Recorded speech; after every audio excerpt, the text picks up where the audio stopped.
पर बने रहे। तो आज हम सुनेंगे दुर्गा सप्तशती का 8वां और 9वां अध्याय। 8वें अध्याय में रक्त बीज के वध का वर्णन मिलता है। तो चलिए 8वां अध्याय शुरू करते हैं। महर्षि मेधा ने कहा, चंड और मुंड नामक असुरों के मारे जाने से और बहुत सी सेना के नष्ट हो जाने से असुरों के राजा प्रतापी शुंभ ने क्रोध युक्त होकर अपनी संपूर्ण सेना को युद्ध के लिए तैयार होने की आज्ञा दी। उसने कहा, अब दया युद्ध नामक 86 असुर सेनापति अपनी सेनाओं के साथ युद्ध के लिए जाएं और कंबु नामक 84 सेनापति युद्ध के लिए जाएं और कोटिवीर्य नामक 50 सेनापति और धौम्रकुल नाम के 100 सेनापति प्रस्थान करें। कालक, दोहद, मौर्य और काल के यह दैत्य भी मेरी आज्ञा से सज कर युद्ध के लिए कूच करें। भयानक शासन करने वाला असुरों का स्वामी शुंभ इस प्रकार आज्ञा देकर बहुत बड़ी सेना के साथ युद्ध के लिए चला। उसकी सेना को अपनी ओर आता देखकर चंडिका ने अपनी धनुष की टंकोर से पृथ्वी और आकाश के बीच का भाग गुंजा दिया। हे राजन, इसके पश्चात देवी के सिंह ने दहाड़ना आरंभ कर दिया और अंबिका के घंटे के शब्दों ने उस ध्वनि को और भी बढ़ा दिया। धनुष की टंकार, शेर की दहाड़ और घंटे के शब्द से पृथ्वी और आकाश के बीच का भाग गूंज उठा और इसके साथ ही देवी ने अपने मुख को और भी भयानक बना लिया। ऐसे भयंकर शब्द को सुनकर राक्षसी सेना ने देवी तथा सिंह को चारों ओर से घेर लिया। हे राजन, उस समय दैत्यों के नाश के लिए और देवताओं के हित के लिए ब्रह्मा, शिव, कार्तिकेय, विष्णु तथा इंद्र आदि देवी की शक्तियों जो अत्यंत पराक्रम और बल से संपन्न थी, उनके शरीर से निकलकर उसी रूप में चंडिका देवी के पास गई। जिस देवता का जैसा रूप था, जैसे आभूषण थे और जैसा वाहन था, वैसा ही रूप, आभूषण और वाहन लेकर उन देवताओं की शक्तियां दैत्यों से युद्ध करने के लिए आई। हंस युक्त विमान में बैठकर और रुद्राक्ष की माला तथा कमंडलू धारण करके ब्रह्मा जी की शक्ति आई। वृषभ पर सवार होकर हाथ में त्रिशूल लेकर महानाग का कंकण पहनकर और चंद्र रेखा से भूषित होकर भगवान शंकर की शक्ति माहेश्वरी आई और मोर पर आरूढ़ होकर हाथ में शक्ति लिए दैत्यों से युद्ध करने के लिए कार्तिकेय जी की शक्ति उन्हीं का रूप धारण करके आई। भगवान विष्णु की शक्ति गरुड़ पर सवार होकर शंख, चक्र, गदा, धनुष तथा खड्ग हाथ में लिए हुए आई। श्री हरि की शक्ति वाराह का शरीर धारण करके आई और नरसिंह के समान शरीर धारण करके उनकी शक्ति नारसिंह भी आई। उसकी गर्दन के झटकों से आकाश के तारे टूट पड़ते थे और इसी प्रकार देवराज इंद्र की शक्ति इंद्री भी ऐरावत के ऊपर सवार होकर आई। इसके पश्चात इन देवियों की शक्तियों से घिरे हुए भगवान शंकर ने चंडिका से कहा, मेरी प्रसन्नता के लिए तुम शीघ्र ही इन असुरों को मारो। इसके पश्चात देवी के शरीर में से अत्यंत उग्र रूप वाली और सैकड़ों गिदड़ियों के समान आवाज करने वाली चंडिका शक्ति प्रकट हुई। उस अपराजिता देवी ने धूमिल जटा वाले भगवान श्री शंकर जी से कहा, हे प्रभु, आप मेरी ओर से दूत बनकर शुंभ और निशुंभ के पास जाइए और उन अत्यंत गर्व वाले दैत्यों से कहिए तथा उनके अतिरिक्त और भी जो दैत्य वहां युद्ध के लिए उपस्थित हो उनसे भी कहिए, जो तुम्हें अपने जीवित रहने की इच्छा हो तो त्रिलोकी का राज्य इंद्र को दे दो। देवताओं को उनका यज्ञ भाग मिलना आरंभ हो जाए और तुम पाताल को लौट जाओ। किंतु यदि बल के गर्व से तुम्हारी लड़ने की इच्छा हो तो फिर आ जाओ। तुम्हारे मांस से मेरी योगिनियां तृप्त होंगी। चूंकि उस देवी ने भगवान शंकर को दूत के कार्य में नियुक्त किया था, इसलिए वह संसार में शिवदूती के नाम से व्याख्यात हुई। भगवान शंकर से देवी का आदेश पाकर उन दैत्यों के क्रोध का कोई आर पार न रहा और वह जिस स्थान पर देवी विराजमान थी वहां पहुंचे और जाने के साथ ही उस पर बाणों और शक्तियों की वर्षा करने लगे। देवी ने उनके फेंके हुए बाणों, शक्तियों, त्रिशूल और फरसों को अपने बाणों से काट डाला और काली देवी उस देवी के साथ आगे खड़ी होकर शत्रुओं को त्रिशूल से विदीर्ण करने लगी और खटवांग से कुचलने लगी। ब्रह्माणी जिस तरफ दौड़ती थी उसी तरफ अपने कमंडलू का जल छिड़क कर दैत्यों के वीर्य व बल को नष्ट कर देती थी और इसी प्रकार महेश्वरी त्रिशूल से, वैष्णवी चक्र से और अत्यंत कोप वाली कुमारी शक्ति द्वारा असुरों को मार रही थी और इंद्री के बाजू के प्रहार से सैकड़ों दैत्य रक्त की नदियां बहाते हुए पृथ्वी पर सो गए। वाराही ने कितने ही राक्षसों को अपनी थूथन द्वारा मृत्यु के घाट उतार दिया। दाढ़ों के अग्रभाग से कितने ही राक्षसों की छाती को चीर डाला और चक्र की चोट से कितनों को ही विदीर्ण करके धरती पर डाल दिया। बड़े बड़े राक्षसों को नारसिंही अपने नखों से विदीर्ण करके भक्षण कर रही थी और सिंहनाद से चारों दिशाओं को गुंजाती हुई रणभूमि में विचर रही थी। शिवदूती के प्रचंड अट्टहास से कितने ही दैत्य भयभीत होकर पृथ्वी पर गिर पड़े और उनके गिरते ही वह उनको भक्षण कर गई। इस तरह क्रोध में भरे हुए मात्र गणों द्वारा नाना प्रकार के उपायों से बड़े बड़े असुरों को मरते हुए देखकर राक्षसी सेना भाग खड़ी हुई और उनको इस प्रकार भागता देखकर रक्तबीज नामक महापराक्रमी राक्षस क्रोध में भरकर युद्ध के लिए आगे बढ़ा। उसके शरीर से रक्त की बूंदें पृथ्वी पर जैसे ही गिरती तुरंत वैसे ही शरीर वाला तथा वैसा ही बलवान दैत्य पृथ्वी से उत्पन्न हो जाता था। रक्तबीज गदा हाथ में लेकर इंद्री के साथ युद्ध करने लगा।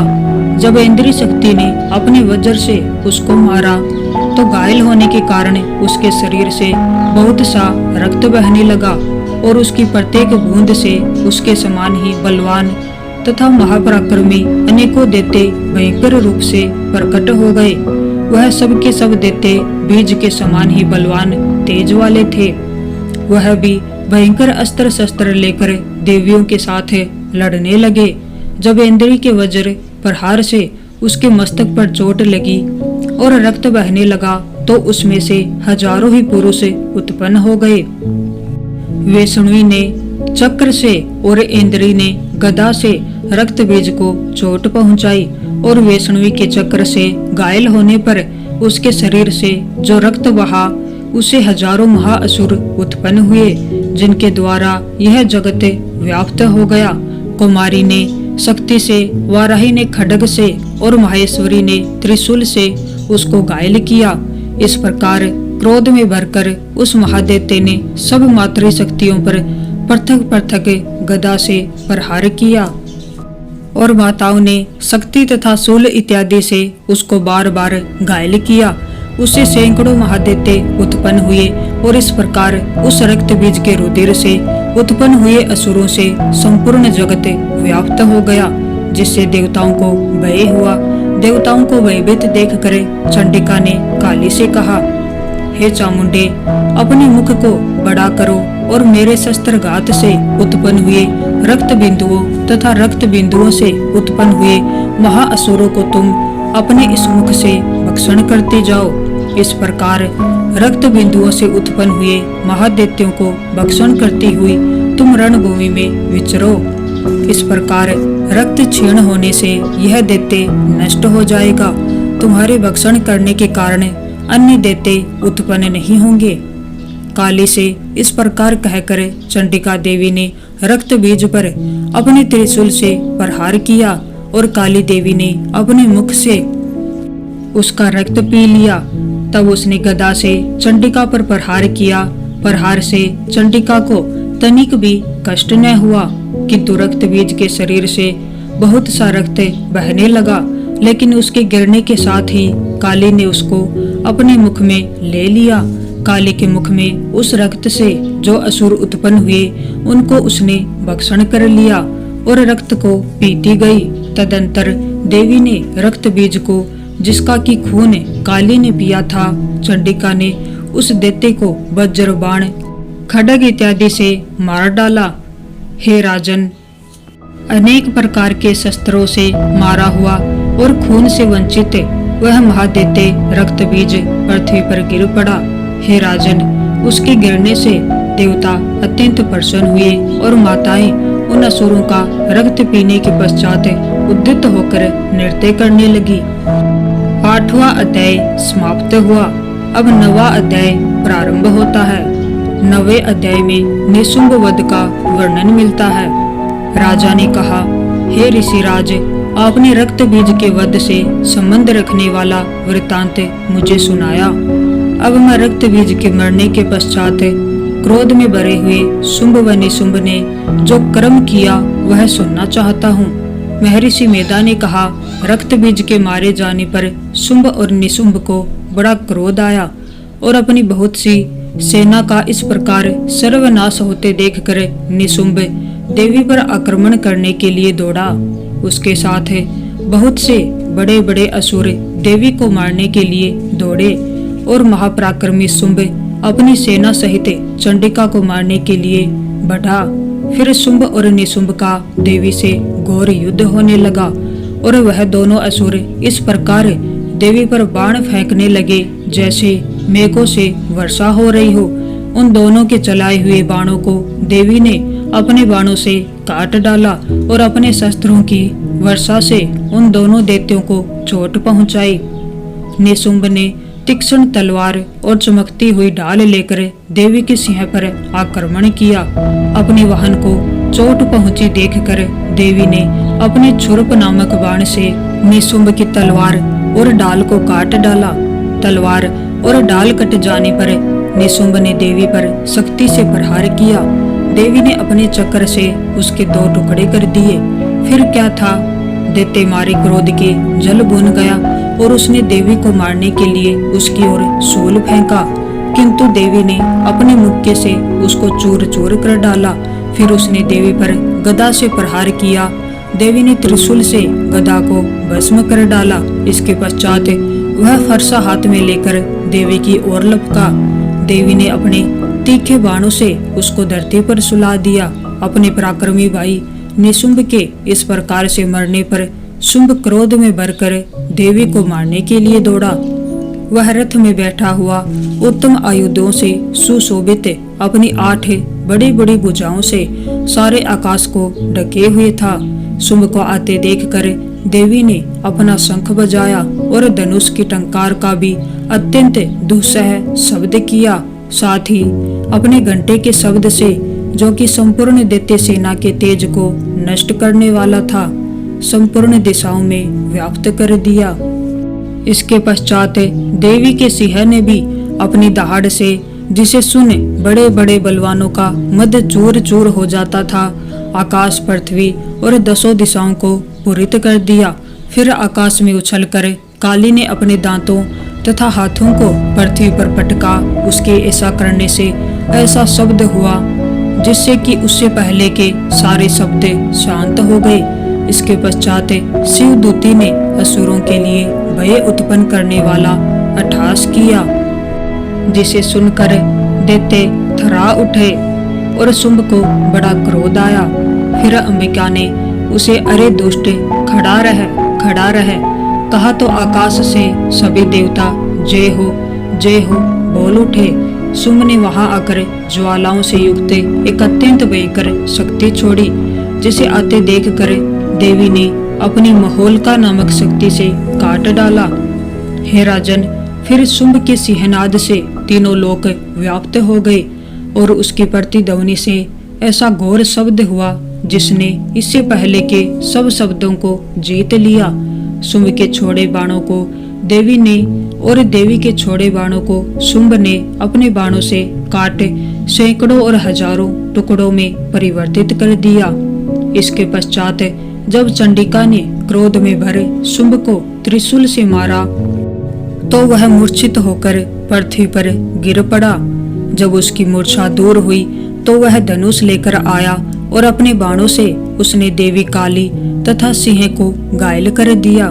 फिर उस राक्षस ने 10,000 भुजाएं धारण करके चक्र आदि आयुधों से देवी को आच्छादित कर दिया। तब भगवती दुर्गा ने कुपित होकर अपने बाणों से उन चक्रों तथा बाणों को काट डाला। यह देखकर निशुंभ हाथ में गदा लेकर चंडिका को मारने के लिए दौड़ा। उसके आते ही देवी ने तीक्ष्ण धार वाले खड्ग से उसकी गदा को काट डाला। उसने फिर त्रिशूल हाथ में ले लिया। देवताओं को दुखी करने वाले शुंभ त्रिशूल में हाथ लिए हुए आता देखकर चंडिका ने अपने शूल से उसकी छाती पर प्रहार किया और उसकी छाती को चीर डाला।